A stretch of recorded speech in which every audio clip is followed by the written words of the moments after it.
Hello, sweethearts and lovelies, and welcome to the Temporal Travelers podcast. We've had a bit of a rebrand, and before we get into our episode du jour, I'd like to talk a bit about that. When we started this last year, it was just, I wanted to talk about Quantum Leap, one of my favorite shows of all time, and these two really like Quantum Leap as well, and we'll be talking about Quantum Leap later on here. But we started that, and it was decided, hey, it'd be fun if we did a couple little side journeys as well. But, well, then things got a little wild. Due to some sort of cross-promotion Faustian bargain these two made involving a Doctor Who audio and reading a terrible comic and then needing to recover from that terrible comic, we had like a 4-episode stretch where we were doing anything but Quantum Leap. And lately it seems that every other episode has been a tangent, and there's just tangents upon tangents, and I'm gonna be honest, it drove me a little anxious to be thinking I'm here putting out a show called Quantum Leap Reviews. Like, here's Quantum Leap Reviews. It's our 3rd episode on The Wizard of Oz, and so to ease my anxiety and to better reflect what the hell this has shifted into, rather than try to course correct against the chaos, we're riding into the rapids. And we're calling it the Temporal Travelers podcast, in which we talk about a bunch of shit wherein the central theme apparently is, though it's a bit of a stretch at times, putting right what once went wrong. 3 weirdos going across time and space to talk about these things. That being said, we are talking about the Quantum Leap today, a season 1 called The Color of Truth, and joining me are my 2 usual co-hosts, Michael Hoovey and Sean Dillon. Hello. So anyway, Jaws the Revenge. No.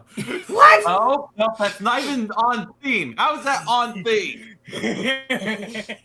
How is Highlander on theme from the last time? I ask you that. Not on the wheel, is it? No, but Highlander's that's what he was distracting from last time. I was talking about Highlander last time because I was getting into Highlander, the television series.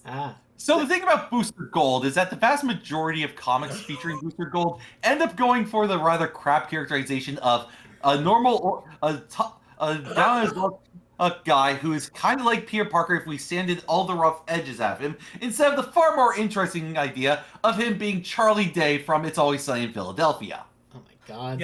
Welcome. He is welcome, the Rat Man.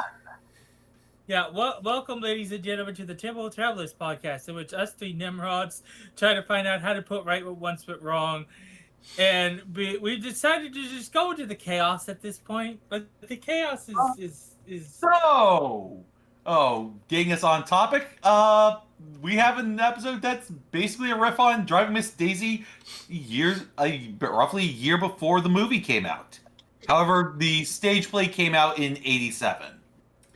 So this is a big episode for Quantum Leap. That first season, a little rough around the edges, a little ordinary, shall we say. You had some interesting leaps, but you had some weird leaps, like the boxing thing with the nuns, or the mobsters, Or the one where he writes Peggy Sue.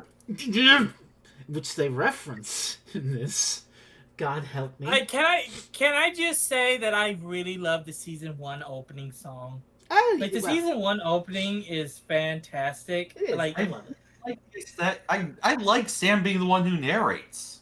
Having him be the one to be like, having him be the one who's like, hello, I was part of a time travel experiment that went a little caca, and I went from 1 minute being a temporal physicist to being an Air Force pilot, which would be fun if I knew how to fly. It's great, and I love the actual intro where it's just flashes of historical pictures. Like later they'll just do montages of the series, but it gives a unique vibe, and I really like it. And this is, I think a lot of people will say this is where season 1 comes into its own, which is wild because it's near the end. But this is a big leap by any measure. It really shows the power of what Quantum Leap can accomplish, other than just, here's a situation where you make things better. It's this commentary on history itself, on the dark, seedy underbelly of American history from 1950 to 1980, whatever, and how we reflect on it and how we can change it for the better. Case in point, this episode is about racism. Yeah, and not any bit of racism. Specifically, we're in 1955, Alabama. Hey, Fresno, do you want to just let it all out? Just let the Chibnall rant out. Well, I don't know if I really have a big rant about it, but yes, in the modern day, given that we all have come from Doctor Who as a fandom, and we're technically a spin-off of the Doctor Who review show that Rainiac runs, it's hard not to compare The Color of Truth to the third episode of Jodie Whittaker's run as Doctor Who, Rosa, which deals with the whole thing with Rosa Parks. I'm going to state this for the record. I liked Rosa when it came out. Rosa has nothing on this. Absolutely. Yes, absolutely. I guess it's one of the better Chibnalls. I haven't revisited it since it aired, but I admired it at the time. It's one of the better Chibnalls, but that's not saying much. I know. I admired at the time that it was like this raw and real thing. Oh, we're really actually dealing with the ramifications of being a person of color in the 50s in the South and what that means. And then you look at The Color of Truth and it's like, oh, you're playing with kid gloves. And also, the fact that Doctor Who, being a big budget sci-fi thing, has to concoct this scheme with a time-traveling racist trying to set back the civil rights movement. Whereas, Quantum Leap at this time is more grounded. Sam Beckett is not here to kickstart the civil rights movement himself. He's just here to save an old white lady and also to save the lives of this black family and make things slightly better. I like the actual a more apt comparison that I was thinking of when watching the episode was something from my childhood. As a kid, I grew up on the Twilight Zone.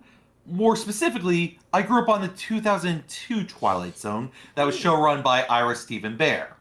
He did that? He was the showrunner of that. I didn't know that. I used to watch that show. Yeah, there was an episode called Memphis that I thought about when watching this one. It's apparently directed by Eric LaSalle, who is a black man, unlike the people behind this episode, who I believe are white. Yeah. Eric LaSalle, famously one of the doctors on ER. That's what go on to become a director. Yeah. Yeah, he was a director on.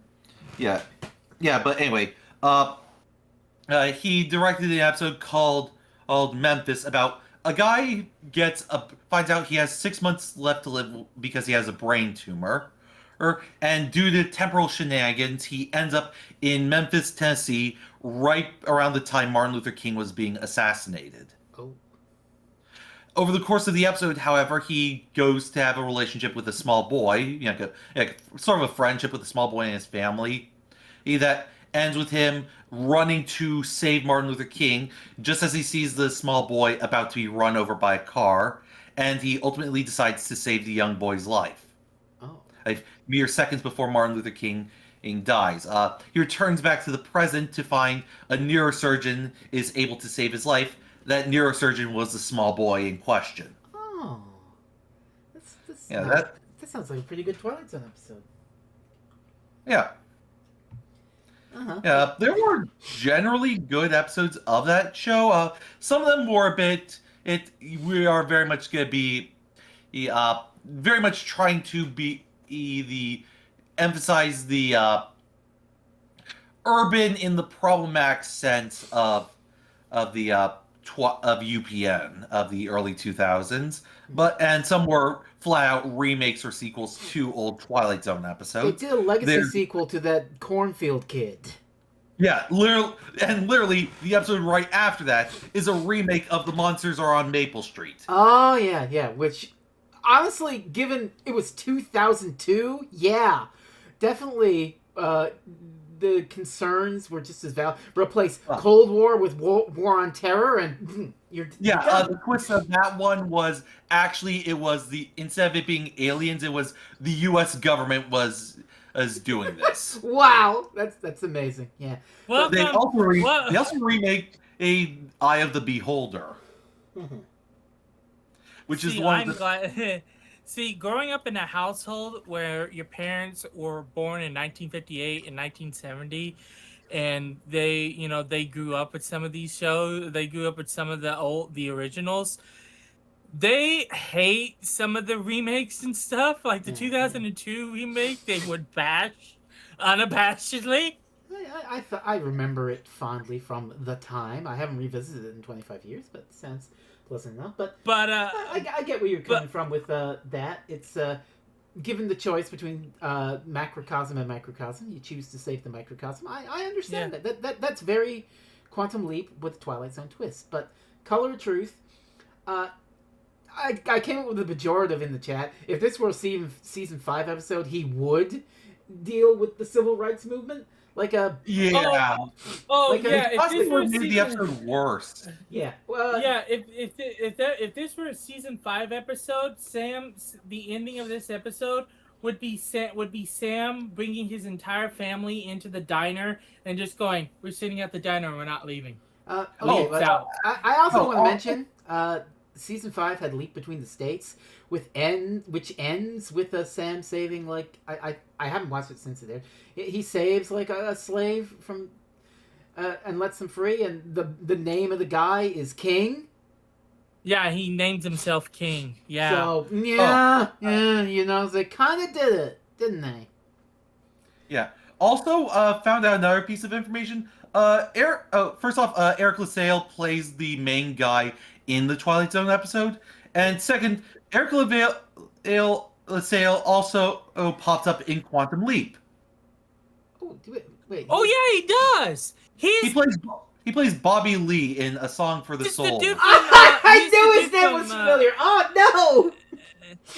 Yeah, he's Bobby Lee. Yeah. Oh no. Yeah. That takes me back. That was the first episode of this podcast where we were like, actually, fuck this. Yeah. We had to record that one. I think that was one of the ones we had to record twice. Well, we had maybe, to record it twice. We had to record it twice, and the second time we bashed that episode for. But anyway, on to this episode. The entire episode begins with Sam sitting at the diner. Oh no! And immediately getting looks from everyone around him. Because he's a black man sitting at the diner, and that's a big no-no in 1955 Alabama for reasons. And that's a big theme of the episode, is that people are just like, oh, it's just the way that things always have been. Why are you trying to change things? That's fucking weird. Things have always been like this. Well, here's why the do thing. you want to make things right where once went wrong? Yeah. Well, yeah. Here's the thing: is they specifically say that, like, oh, you're just getting these ideas from your granddaughter. Your granddaughter doesn't know how things really should be and stuff like that. When it's like, the point of the episode is things will never fucking change if someone doesn't sit up and say, hey, the things that are the way they are right now are kind of bullshit and they could be better. And notably, everyone's saying, oh, things are fine the way they are, is white. Sam has leaped into a grandfather by the name of Jesse Tyler, the not maid, not butler. He's the he's caretaker of the former governor of Alabama's wife, Miss Melanie. And it's very driving Miss Daisy, but apparently Deborah Pratt hadn't really seen that when she wrote this, and it was a play. I will say this. Miss Melanie knows what she wants, and she will get it. Even when she knows it's unpopular, she will tell everybody, no, stop that. Yeah. So she basically is waiting by the car and that's how you get told the beginnings of the episode. This is how Sam is introduced to everything. Yeah, is Miss Melanie.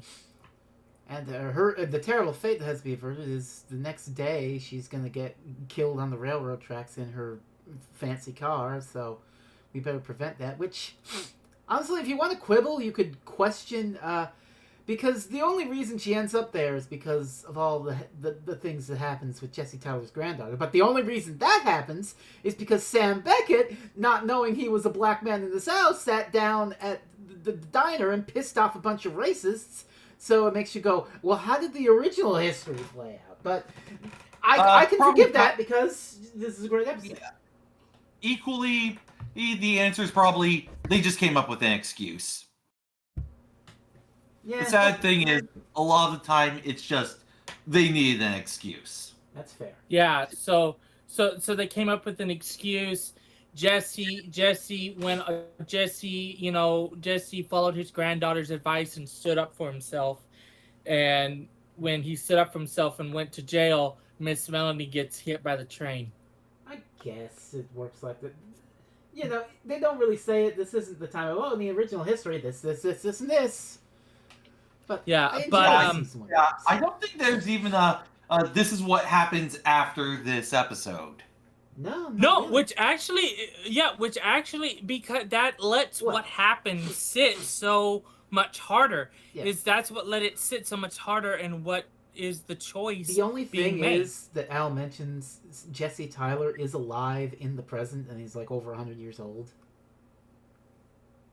So that's the only thing you get from here's the denouement and how everything played out. But yeah, it is refreshing to not have the wrap up.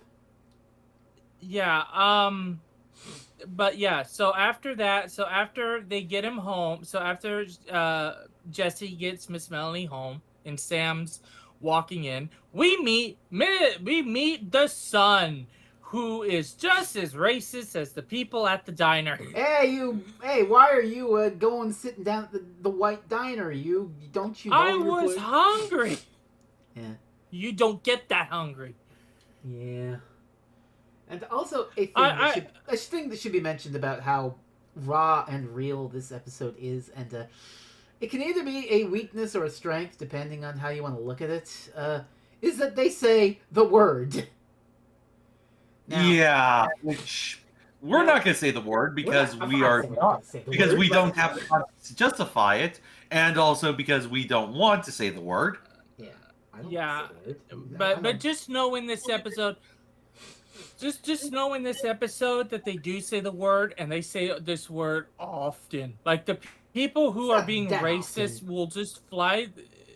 Well, not that often, but the people who are the racist bigots in this episode do say it. Actually, refreshing enough, Miss Melanie does not say it. When she's like, I've never called you that word, and I've never thought of you as that word. But so it's either Go ahead, Sean. I mean, like, I think there is some degree of implication. You can't I feel like if you have her be, there's a degree of believability for how much change one person can make. Like, you're not going to radically alter a person in overnight or even over a couple nights, right? But you have to have some ground to work on. Mm-hmm. Yeah, and so having Jesse, Sam, basically Miss Melanie probably did want to change, and she did see some of this. She's just because of her. How I described this episode with Miss Melanie is this: she is a woman who clearly knows things need to be fixed. But she is a woman. But she is a woman of high stature. She has to blend herself in. She's one of those of high standing. And with her son, and she gets angry with her son when her son tries to tell her everything. And at the end of the episode, I know we're jumping around. We're trying to follow. It's fine to jump around. This is not. I honestly, if we're talking about reruns, I like getting away from and then this happens in the episode, and then this happens in the episode, and then this happens in the episode. Jump around. Feel free. At the end of the episode, Miss Melanie tells Jesse, "We're going to say this. Do not follow your granddaughter's way of thinking about this. What we do now is what we do now." Well, in her words, she's saying, you can't go on doing this. And so what she does is he agrees to it begrudgingly. And what Miss Melanie does in thanks of that is they'll walk into the diner, and the ending shot of the episode is Miss Melanie's like, Jesse, would you sit down? You must be tired. Yeah, just that one little and also Al keeps mentioning that 4 months from the date of this episode is Rosa Parks. Again, going back to the thing. So the movement will start. Change will happen on a grander level. But for right now, little macrocosmic changes. Just tiny little things. That one little gesture. And I wanted to touch back on the saying the word. It could be seen as a weakness or a strength. It could be seen as a weakness because obviously the past was a mistake. You're saying a slur on television. You can't get away with that anymore. You couldn't do it on Rosa, for instance. I don't even know if you want to in that instance, but... Oh, God! Oh, God, I'm just imagining a version of Rosa where one of the climactic things involves Graham having to say the word. Oh, God. That's like that tweet about... That's the, like the 9/11 historical. That's don't make me fly the playing duck. But it also, in a way, could be seen as a strength that they're not whitewashing. Terrible choice of words on my part. They're not sugarcoating the horrors of the past to a degree. They're like, nope, this really happened. They really call him that fucking word, and there's something to be said about that. And since we have to talk about this as a whole, let's talk about the granddaughter, because she is a focal point of the episode in her own right. The reason why everybody's not angry at Jesse, but they're like, don't do that again, is because the granddaughter is very much part of the civil rights movement. And she wants to be doing some things like they did in California, even though California was nowhere near as good as they thought. Remember Watts, anybody? But anyway. It's also just, and this is something that we three white people have no frame of reference for, but is definitely a thing, you know, the degree to which you have to sort of live your life as a person of color in deference to this system and not rock the boat, or else there's consequences. Like, don't do it. Don't rock the boat with these fucking racists. They will fuck you up, and there's nothing we can do about it. We had to stay where we are and live. And rocking the boat has incredible fucking consequences.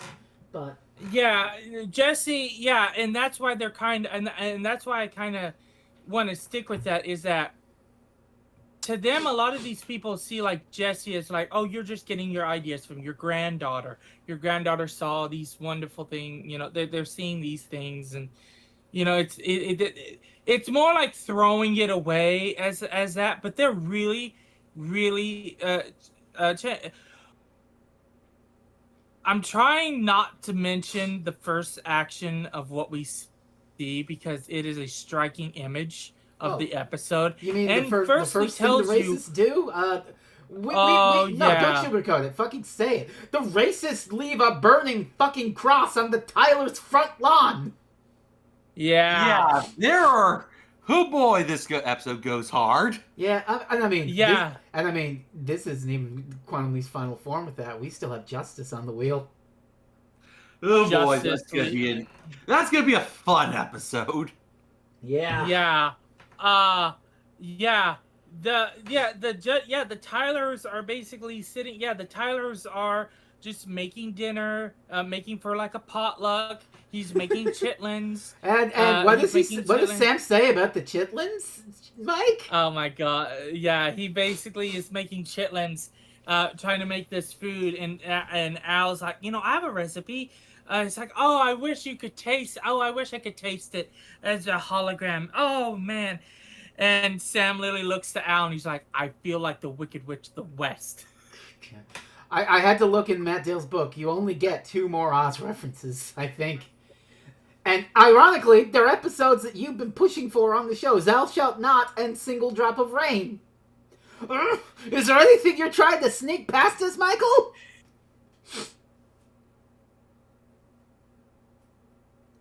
Look! Michael's silence is telling. Look! It's not my luck. I had forgotten about the references. Yeah. Mike. Sure. But anyway, yeah, they're making it, and the dad comes in, and even the dad's like, "Why are you rocking the boat? Do you realize how hard it is to keep Dell in check? I don't need you going out and sitting at lunch counters." They just want to live their lives and not, be attacked by racists. Which, it's sad, but that is the current way things are. They should change, and you should fight for change in meaningful ways. But these people are just like, this is our lives. We just want to live in peace. And then, and even the police officer's like, "Well, yeah, well, you shouldn't have sat at that lunch counter to spark this in the first place." It's like, dude, sitting at a lunch counter, okay, get onto him for, it's 1955, get onto him, that, blah, blah, blah, blah, blah. You burnt a cross on his John, threatening a man's family. I'll talk to them boys, and they won't do it again for sure. And also, one of the racist pieces of shit in this episode is the sheriff's son. So there's a bit of nepotism going on here. And Sam really doesn't help by the fact that immediately after this, the two racists are there, and Sam drinks from the water fountain, the white only water fountain. Is just like, he's dead. He's fucking dead. Yeah. This is choices are made. Yeah, choices are made in which these two racists run Dell off the road. They didn't know it was Nell. They thought it was Jesse Tyler, and they were fully prepared to pull him out of his vehicle and curb stomp him for his crime of, check notes, sitting down next to a white person. But instead, they accidentally run the girl off the road, and she's flung from the vehicle, bleeding from the head, and they're like, "Oh, let's get out of here! No consequences for me!" No consequence. And then, but while that's happening, while Dell is laying on the road, Jesse and Mrs. Melanie are talking about, the differences, and it's Sam Beckett in Jesse's body talking to Miss Melanie, but you can kind of tell what I was talking about later on, where Mrs. Melanie does want things to change, but she's like, "Oh, it's how it's always been, and I'm a lady of stature and all that stuff." And they're like, "Yeah, but they will listen to you if you stand up for this." And it's interesting that these are two elderly people who are like advocating for. Okay, Sam isn't elderly, but he's inhabiting an elderly man at the time, and it's two other. So this isn't just a thing of like, oh, it's the young people's idea. Even older people can change. So what's your excuse, all you middle-aged racists in the episode? Yeah, but they're like, I want to go on a drive. Let's go on a drive. And so they get into the car, and they find Dell, who's been run off the road, bleeding. And Sam's like, "What's the nearest hospital?" And Miss Melanie says, "It's back that way, but it's a whites-only hospital." And Sam's like, "I don't care, we're going." Oh, God. Almighty. And so they bolt, as it's fast just as they... like, "Oh my God, there's a medical emergency! What? Oh, you're black. Well, bye-bye." Well, no, it's not even that. They know. Well, it's not even that. It's more of like, just like, "We can't help you here," and Mrs. Melanie's like, Doc, I know. Aren't you this woman's boy? You come here and you help. Yeah. You come Miss here Melanie and you using help. her white privilege to be like, "Stop fussing about racist bullshit and save a life. You're a fucking doctor. Do it. Do your job." Yeah. However, this does not change one person's mind in the group of doctors and nurses. "Hello, Sheriff. There's a black person at my hospital. Have them arrested."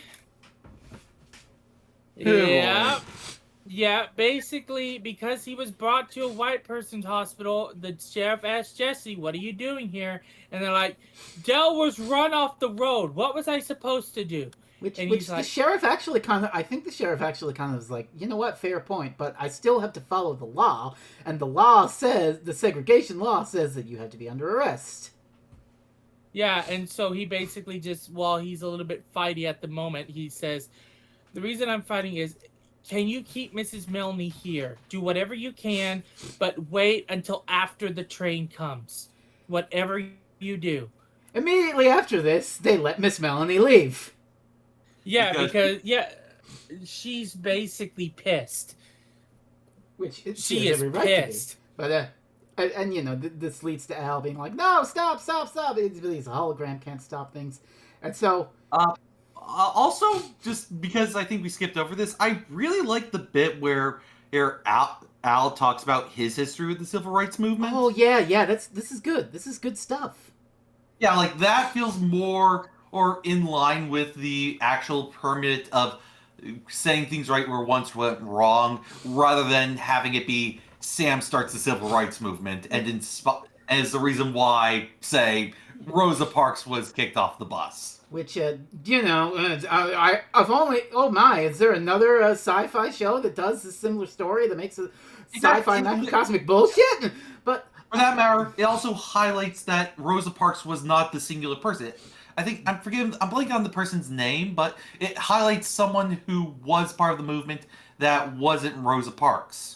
Yeah. Parks or Martin Luther King. I like this too because it's Al being he's been an ally in the past. He fought for what was right. He was a white person at the time, and he saw this happening, and he's like, "This isn't right. Things are the way they are, but that's bullshit.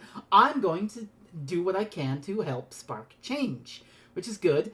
And it really pisses me off later down the line in Running for Honor when he's like, "But Sam, you can't let gays into the army. It's wrong." Well. Here's the thing: is he is bad. You want to know what's the thing? What he is there and Running for Honor is how Miss Melanie is here. Which sucks. He went through the army. Yeah, but he went through the army and was told all that and everything, and then Running for Honor happens and it changes his mind and he goes, "Tommy's right. Yeah. Tommy's right." Not to review Running for Honor in the middle of this Color of Truth podcast, but that's valid, but I'm of the opinion that you shouldn't be making one of your lead characters a bigot to teach them a lesson to not be a bigot that you could do by not making them a bigot in the first fucking place. Sadly, this is a recurring theme in most genre fiction. Especially time travel fiction. Yeah. But anyways, Al... Like, you can get a Dr. Pulaski out of it, but you can also get, and then he was fine with all the people of color being murdered. You know what's fucked up? Dr. Pulaski doesn't get a scene with Data in Measure of a Man. Why the fuck isn't that there? Oh, don't get me started on Dr. Pulaski. Don't. I know, but Measure of a Man is after Elementary Dear Data. She should know, like, oh, he's a person. She should be helping fight for his personhood, not this bullshit where you're like, oh, according to this statute, your friend Riker has to prosecute you. It can't be someone else. You have to do it for drama. It's fucking bullshit. Right, and then you have A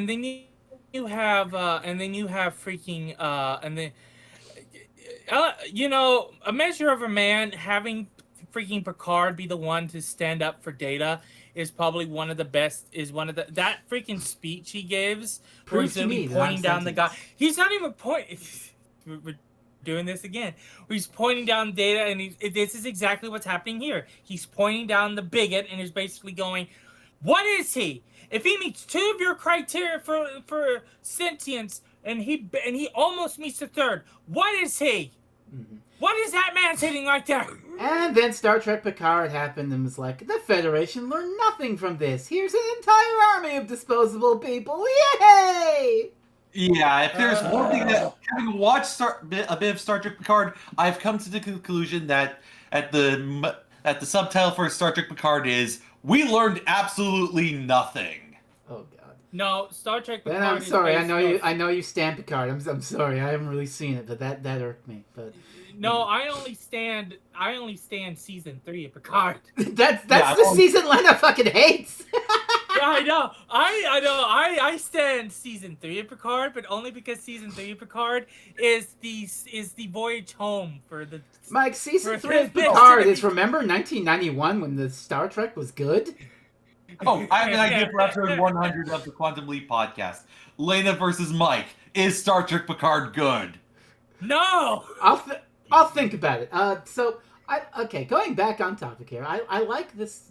I like the tension of this scene with Miss Melanie driving and Al in the seat desperately as a hologram go, no, don't do it. The train is coming, and you're cutting between her and the train, and he just yells, "Stop the damn car, lady!" And she does right in front of the cemetery. It's like, thank you, Charles. But you didn't have to swear. Yeah. Thank you, Charles. Which is the first time where we is this no actually the first time we hear about holograms affecting things in the past is, sadly enough, the Buddy Holly episode. But this is one where it actually is affected, where it could be that that Al could have some effect in the past. You know what I really that like? Having him there could have some effect in the past. I really like that. Okay, later they established like rules for this.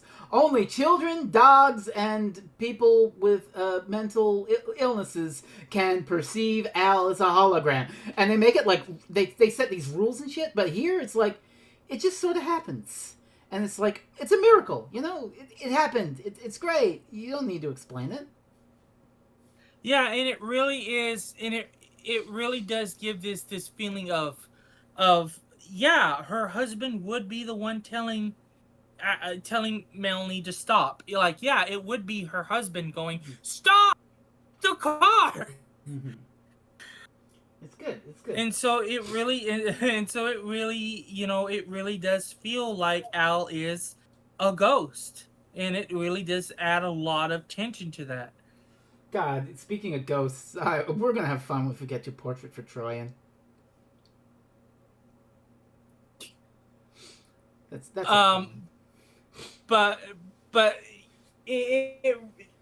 what I love about this episode is that this episode as a whole does not hide away from the pain as well. Yeah. Where even at the very end you think that Sam has failed in his personal mission to at least get Miss Melanie to see right from wrong. I love he thinks, the scene. oh, look at what I've done. I love the scene in the jail cell where the sheriff lets him out and he's like, things are going to change someday. And the sheriff's like, let it go. Those boys know they did nothing wrong. Oh, so you know who fucking did it then? Like, he knows, but he's just covering for nepotism. Yeah. And it's like, oh, those boys are sorry. They won't do it again. The implication being, as long as you know your place. Sadly, things have not changed in the slightest. No, but well, they've changed a little for the better, as we see in this episode. There's some positive. What I was telling Sean is, things do change for the better, but only very slightly. Because what I imagine the ending of this episode is that Jesse Tyler could finally sit at that counter, but only if Miss Melanie's there. In the mind, you gotta have that caveat there. Well. That's the start before the civil rights movement happens, it's progress. But also, I fucking love Al lingering in the jail cell singing "We Shall Overcome." So striking. Oh my god, this episode is... there is a reason why I said this is one of my favorite episodes of Quantum Leap, and it's just... later episodes that do the racism angle are impactful in their own right, but this one, it always felt like it was one family, one man trying to change the opinion of one woman in a town full of people who aren't gonna change, that aren't gonna feel like they changed. And it really is, it's that very, very minute pinpoint on the map where it was Miss Melanie, who had the power in this town, and having her finally go and be like, Jesse's granddaughter's right. She'll forever say it was Jesse's granddaughter who came up with the idea. Mm-hmm. But she'd say, yeah, it was right. They're right. Yeah, there's a lot of things I love here, like you mentioned later episodes that deal with racism. They've raised the stakes. The two I'm thinking of, we mentioned Justice, but there's also Black on White on Fire. Black on White on Fire. Which is like Black a whole on... thing about riots and race fights and such. And, Watts. Yeah, I mentioned Watts. Yeah, which is actually the reason why when you have Adele talk about like we could be like California. California ain't no. California ain't It's no socialist paradise. And I also love there's a little understated bit when Miss Melanie invites Jesse to sit down. I think it is one of the racist fuckers who drove Nell off the road. He gets up and the sheriff grabs him by the shoulder. No, let it be. Let it happen. I really like that. Even the sheriff is like, no, don't rock the boat on this one. Let it be. Because the change is coming. Whether or not these racist old fucks can deal with it, it's either deal with it or get swept behind. I honestly think some of these people, I swear, either like I swear some of these people know that it's wrong. Like again, having the sheriff be the one, who grabs the boy and it's like, no, you sit down, because he almost stands up to block his own son. Mm-hmm. Like he has to grab his arm and go down. And so, like, I honestly think that more than just Miss Melanie, but having Miss Melanie be the one to do it is empowering in its own right. Exactly. Yeah. So, is there anything else, or shall we get to our overalls on Color of Truth? So the next episode of Quantum Leap has him in the body of a young boy who stole a car. Well, he didn't steal a car. No, he was drag racing. He's certainly too young to be driving that car with that amount of acne.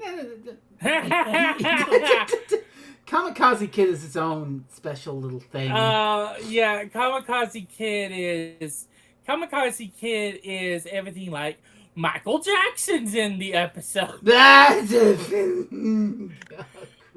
boy. Yeah, no. That's another one of those Buddy Holly things. It's like Sam meets a young Michael Jackson in the bathroom, and he's doing the dance, and he does a dance, and oh, it looks like a moonwalk. Oh goodness, would you look at that?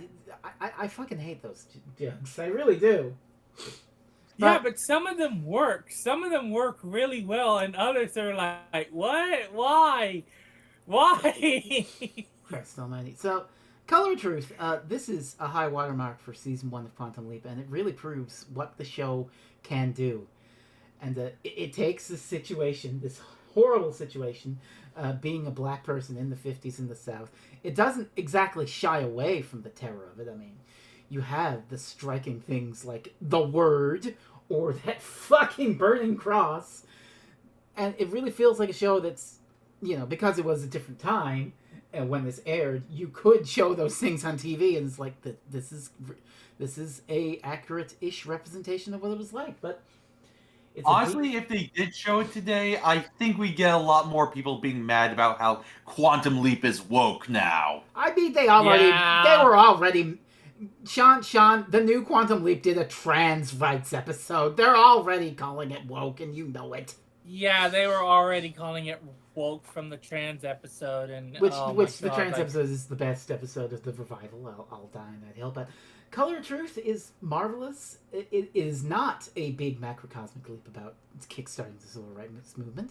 It is a small, intimate story about saving one life and implanting the idea that better things are possible, and the way things always have been can be changed if they're bullshit and if you stand up for it well enough. And that's a lovely message to put out into the world. Putting right what once went wrong means more than just saving somebody from getting hit by a train. And Stand Out for Season 1, a wonderful little look at what's to come for Quantum Leap. And given that I fled to Quantum Leap from the macrocosmic sci-fi, way the fuck better than Rosa. Gang, what did you think? Yeah, this is one of my favorite Quantum Leap episodes for a reason. It is one of the strongest episodes when it comes to the microcosmic feeling of helping one life, but inadvertently helping the area around him. Having Jesse Tyler being the one, Jesse Tyler be like the catalyst of not just for Sam to show, oh, he. What I found almost shocking is having Sam at the beginning go, I've leapt into an African American man, and by the end he's like, so what? I need to help these people. Like that shock of just like, I've left to do an African American man, and you have Al go, so what? And now at the end you have Sam basically being like, I shouldn't be surprised. People need help, and this is where you're going to be where I'm needed.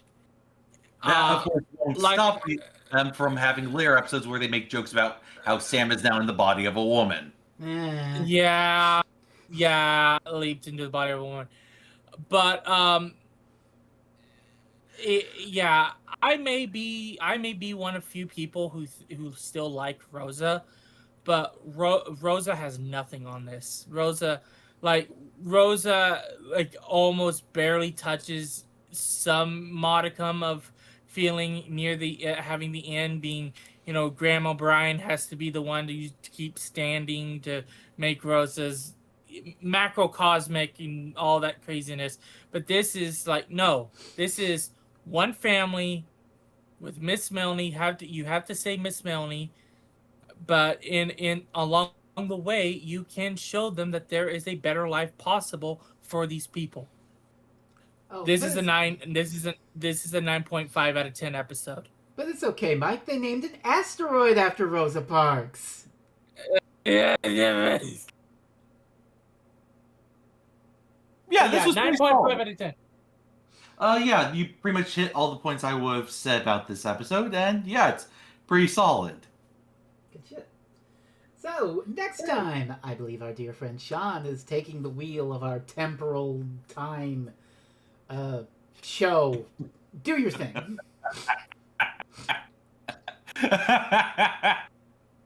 And just look how happy he is.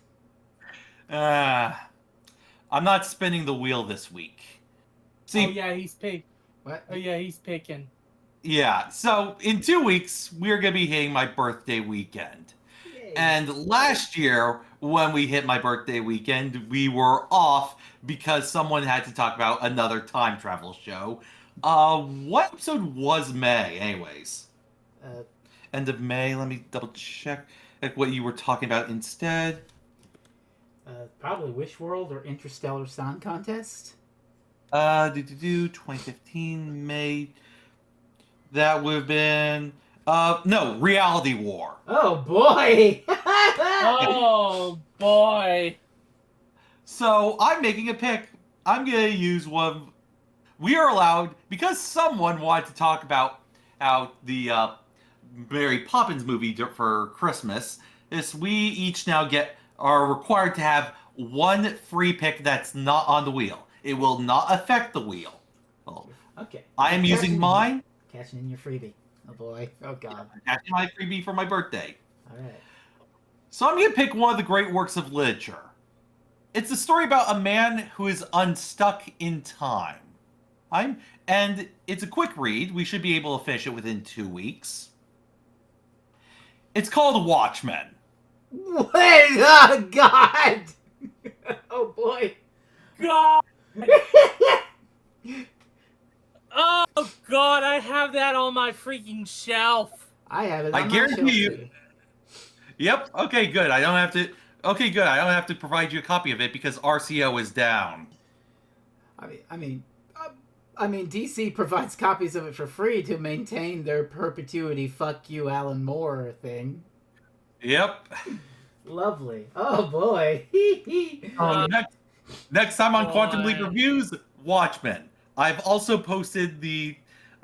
I also know what the theme song for this episode is going to be, and I posted it on the 14th earlier this week. You should repost that. Oh wait, hang on. Let me scroll up and let's see if I can find that. Oh, Okay. That's why you posted that. Okay, that's fine. All right. Yep. All right. Well, we did a rebrand, so I'm not anxious about it. Oh no, we're not doing Quantum Leap on the show called Quantum Leap Reviews. This is fine. We can work with this. But we're also choosing one of the most convoluted. Oh God, watch me. We'll deal with it. It'll be fine. Also, I did a spin just to see what we would have gotten. Leaping of the Shrew. Oh, that one's okay. But that's season fucking 5. Is this wheel fucking weighted to season 5? I swear. You know what? Fuck it. I'm gonna disrespect the wheel and do a test spin on the thing just to see. You know what? Fuck the hell with it. It does the whiz. No. Pool Hall Blues. That would have been okay. Ooh. All right. So next time on Quantum Leap Reviews, who's Watchmen? And I have a free button for anything I want that's not on the wheel, huh? Yeah, you are allowed to have that free button at any time, but it must be before the final episode, before we do Mirror Image. Duly noted. All right, so you can find us lovely people on Bluesky at the links down below. I have been doing things. I should be writing some stuff on FreshNewsReading.blogspot.com about The Simpsons. I have definitely had a bit of a journey here. I've passed the golden age, and oh dear, the things that happened to that show in season 9. You can feel it. I always thought people were exaggerating, but watching again in sequence, it's like, oh dear. Oh, goodness. Principal Skinner isn't Principal Skinner. That's all you need to know. Armin Tamzarian, yes. But also, been doing streams Monday and Thursday at twitch.tv/Inferno. We're doing Kusame, where I'm playing bad games only. We played Mega Man X6, and Mighty Number 9, and Mega Man X7. Mega Man X7 is trash. Yeah, Mega Man X7 is god-awful, but Mega Man X6 is... I have been vindicated. Because I defeated Blaze Heatnix? No, because you said that X7 is so much worse than X6. It's true. It really is bad. X6 has, it's a whole thing. But that's all that I've been up to. Michael, how about you?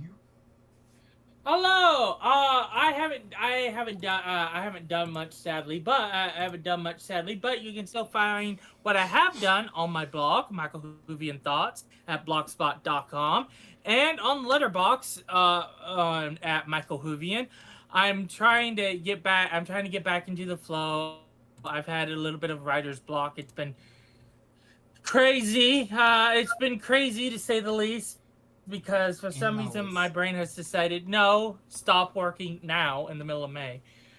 I will say this, though, that I am really excited to read eventually the upcoming book by one Lena Ferrer McTeer.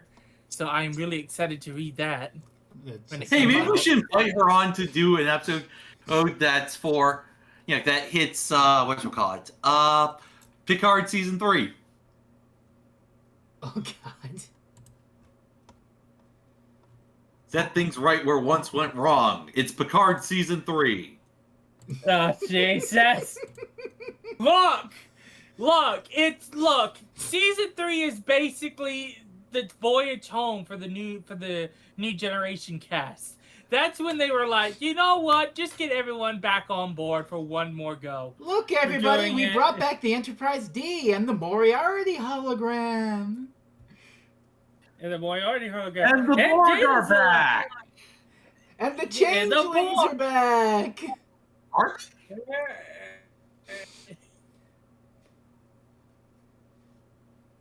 Anything else, Mike? No. Sean, after you. I've been working on various things. Currently writing chapters about space. I'm about to hit an essay called A Brief History of the Federation. That should be quite which is on the episode of a Voyager called Living Witness. That's Inner Light Voyager edition, right? No. That's we what that's it. An alien society looks at Voyager as the villains. Oh, okay. That's the one with like the Doctor hologram from like 1,000 years later, right? Yeah. Okay. Gotcha. Other works? Yeah, I've also been working on. I edited the Hugo-nominated essay "The Cuddled Little Vice" by Elizabeth Sandifer, and I'm part of Shelf Dust, which it is an Eisner Award nominated in magazine. Look at this award-winning writer type here. My God. Yeah, I also regularly write for The Beat. So yeah, I'm having a time. You're having a delightful Yeah. time. And you're gonna be in your element in 2 weeks when we get to talk about a comic book, one of the pioneering, premier, most well-regarded graphic novels of all time. Whether or not that's for good reason, we'll find out. It's Watchmen next time. So, until then, gang, thank you for listening to our discussion on The Color of Truth. And us Temporal Travelers will see you next time for The Watchmen. Until then, bye-bye.